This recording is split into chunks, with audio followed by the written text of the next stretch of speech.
pouvaient blasphémer contre lui. Mais 1 Samuel le 25 nous dit quiconque blasphémera contre l'Éternel, c'est-à-dire contre le Saint-Esprit, il n'aura jamais de pardon, parce que Dieu est saint et il est esprit. Et il est représenté dans la parole de Dieu par le vent. Il est représenté par l'eau de l'esprit.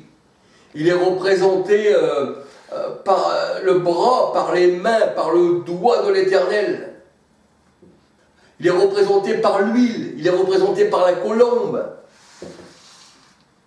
Donc nous voyons que si on va profondément dans la parole de Dieu et qu'on veut partager cette parole, eh bien, comme me dit le Seigneur, l'homme spirituel juge de tout et comprend tout, tandis que l'homme naturel ne comprend pas les choses de Dieu, et elles sont folie pour celui qui périt. La prédication de la croix est folie pour celui qui périt.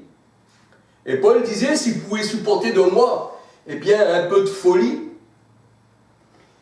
parce que la sagesse du monde est folie pour Dieu, mais nous, avec notre folie,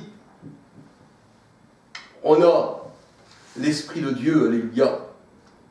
Eh bien, je ne veux pas aller plus loin, que le Seigneur vous bénisse, que le Seigneur vous garde. Un petit bonjour à tout le monde, à tous ceux que je connais, que le Seigneur les bénisse, que le Seigneur les garde, et puis que cette petite vidéo, eh bien, réjouisse vos cœurs.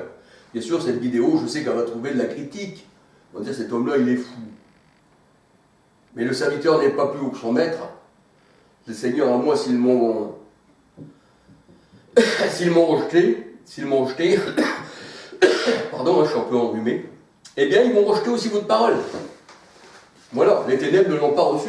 Mais à tous ceux qui l'ont reçu, il a donné pouvoir de devenir enfants de Dieu. Et Acte 13, 48, la parole de Dieu nous dit, tous ceux qui étaient destinés à la vie éternelle, à recevoir Christ, la parole, eh bien, crurent en la parole de Dieu. Eh bien, soyez bénis, que le Seigneur vous garde. Et à la prochaine vidéo, si mon Sauveur et mon Dieu, eh bien, le veut. Alléluia.